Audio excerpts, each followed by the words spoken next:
Assalamualaikum warahmatullahi wabarakatuh. Perkenalkan, nama saya Jayanti, NIM C1C020061.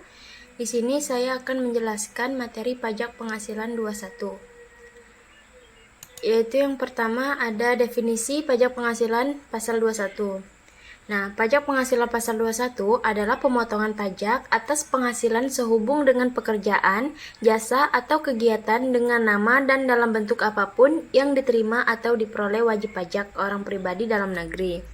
Secara lebih luas, pasal 1 angka 2 Peraturan Direktur Jenderal Pajak Nomor Per 16 Tahun 2016 mendefinisikan pajak penghasilan pasal 21 sebagai pajak atas penghasilan berupa gaji, upah, honorarium, tunjangan, dan pembayaran lain dengan nama dan dalam bentuk apapun.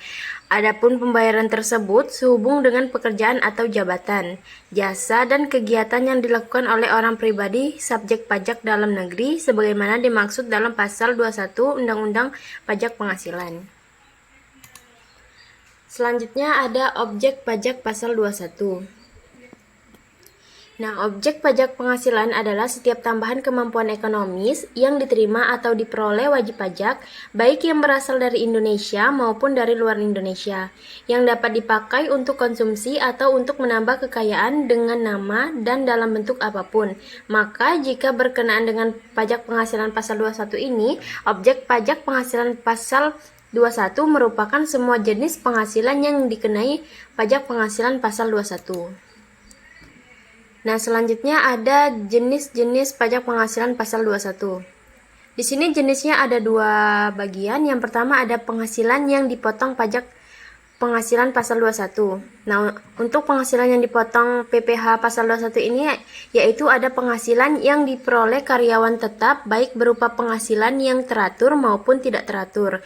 Kemudian penghasilan yang diterima oleh penerima pensiun secara teratur, bentuknya bisa berupa uang, pensiun, atau penghasilan sejenisnya. Selanjutnya penghasilan yang berkaitan dengan pemutusan hubungan kerja dan dengan pensiun yang diterima secara sekaligus. Contohnya berupa uang pesangon, uang manfaat pensiun, serta tunjangan hari tua. Kemudian penghasilan karyawan tidak tetap. Selanjutnya imbalan kepada bukan karyawan antara lain seperti honorium, komisi, fee, dan imbalan sejenis dengan nama dan dalam bentuk apapun. Kemudian ada penghasilan yang dipotong pajak penghasilan pasal 21 sebagaimana dimaksud pada ayat 1, termasuk pula penerimaan dalam bentuk natura dan atau kenikmatan lainnya dengan nama dan dalam bentuk apapun yang diberikan oleh yang pertama bukan wajib pajak, kemudian wajib pajak yang dikenakan pajak penghasilan yang bersifat final. Yang ketiga yaitu wajib pajak yang dikenakan pajak penghasilan berdasarkan norma perhitungan khusus atau limit profit. Selanjutnya subjek pajak penghasilan pasal 21. Nah, subjek pajak merupakan orang pribadi atau badan yang dikenakan pajak sesuai dengan ketetapan yang telah diatur oleh undang-undang. Namun, kewajiban setiap subjek pajak dalam membayar dan melaporkan pajak berbeda-beda. Pemerintah menggunakan dua dasar hukum untuk menetapkan subjek pajak penghasilan. Pertama adalah Undang-Undang Nomor 36 Tahun 2008 tentang pajak penghasilan. Lalu yang kedua adalah Peraturan Menteri Keuangan Nomor 215 Tahun 2008 tentang penetapan organisasi-organisasi internasional dan pejabat-pejabat perwakilan organisasi internasional yang tidak termasuk subjek pajak penghasilan. Adapun kategori subjek yang dikenakan pajak penghasilan 21 ini seperti pegawai, bukan pegawai, penerima pensiun maupun pesangon, anggota dewan komisaris, mantan pekerja, dan peserta kegiatan. Nah, selanjutnya yaitu PTKP PPh pasal 21. Berdasarkan pasal 7 Undang-Undang Pajak Penghasilan Nomor 36 Tahun 2008, pengertian penghasilan tidak kena pajak atau PTKP adalah jumlah pendapatan wajib pajak orang pribadi yang dibebaskan dari pajak penghasilan pasal 21 ini. Di dalam proses menghitung PPh 21, PTKP akan berfungsi sebagai pengurang penghasil neto wajib pajak. Singkatnya, PTKP adalah sejumlah penghasilan dari wajib pajak yang dibebaskan dari pengenaan PPh pasal 21. Merujuk Peraturan Menteri Keuangan RI nomor 101 tahun 2016 tentang penyesuaian PTKP, jumlah PTKP untuk wajib pajak orang pribadi dengan status tidak kawin dan tanpa tanggungan, PTKP paling sedikit adalah sebesar 54 juta setahun atau sebesar 4.500.000 per tahun.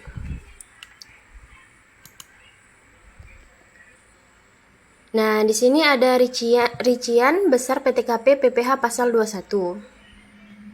Dilihat dari tabel ini, maka setiap bertambahnya tanggungan akan bertambah pula besar PTKP sebesar 4.500.000. Tarif PTKP saat ini bukanlah tarif baku yang muncul sejak diberlakukannya tarif PTKP sejak tahun 1984, namun telah mengalami beberapa kali pergantian. Kenaikan tarif terbesar yaitu terjadi pada saat PTKP tahun 2015 ke tahun 2016, di mana terdapat kenaikan hampir 50%.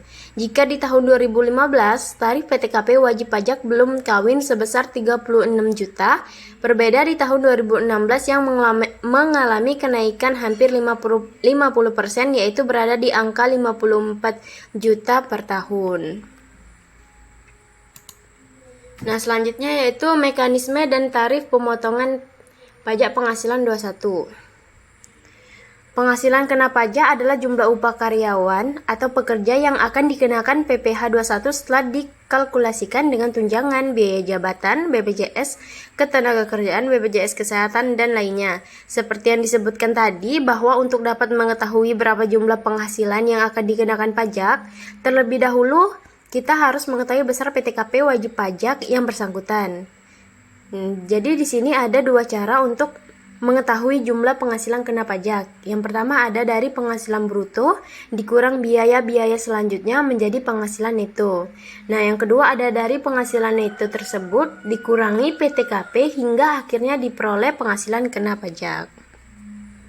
Setelah menemukan jumlah penghasilan kena pajak, maka nilai tersebut akan dihitung pajaknya menggunakan tarif progresif PPh pasal 17 ayat 1. Sesuai pasal 17 ayat 1, huruf A, Undang-Undang PPh no. 36, tarif PP orang pribadi pasal 21 adalah menggunakan tarif progresif yang akan dikalikan dengan penghasilan kena pajak. Nah, di sini ada contoh pemotongan tarif PPh 21. Nah, untuk contohnya di sini ada Pak Kelly bekerja di perusahaan IT dengan pendapatan per bulannya sebesar 5 juta. Pak Kelly juga merupakan karyawan yang baru bekerja selama 1 tahun dan belum menikah. Nah, bagaimanakah perhitungan PTKP-nya?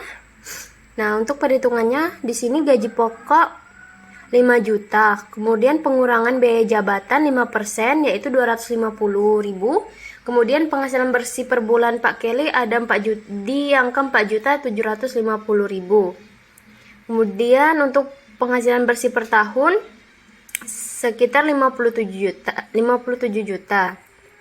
Nah, karena di sini Pak Kelly belum menikah, maka PTKP TK-nya adalah 0 atau 0 tanggungan. Nah, penghasilan kena pajak setahunnya yaitu 3 juta, 57 juta dikurang 54 juta. Maka penghasilan kena pajak setahun 3 juta. PPh terutangnya 5% dari 3 juta yaitu 150.000. Di PPh 21 masanya yaitu 150.000 dibagi 12 bulan. Jadi Pak Kelly harus membayar PPh 21 sebesar 12.500 per bulannya atau 300.000 per tahunnya yang dipotong oleh perusahaan tempat ia bekerja. Nah, selanjutnya ada kewajiban pemotongan pajak penghasilan pasal 21.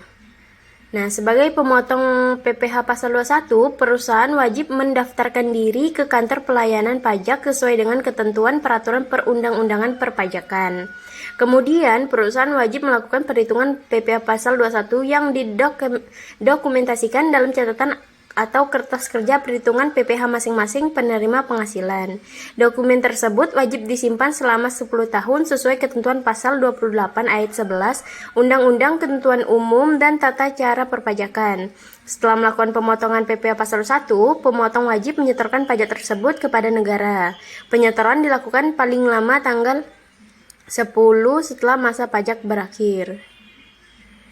Apabila jumlah PPh pasal 21 yang dipotong pada masa pajak Desember nihil, kewajiban untuk melaporkan PPh pasal 21 tetap berlaku. Potongan PPh pasal 1, pemotong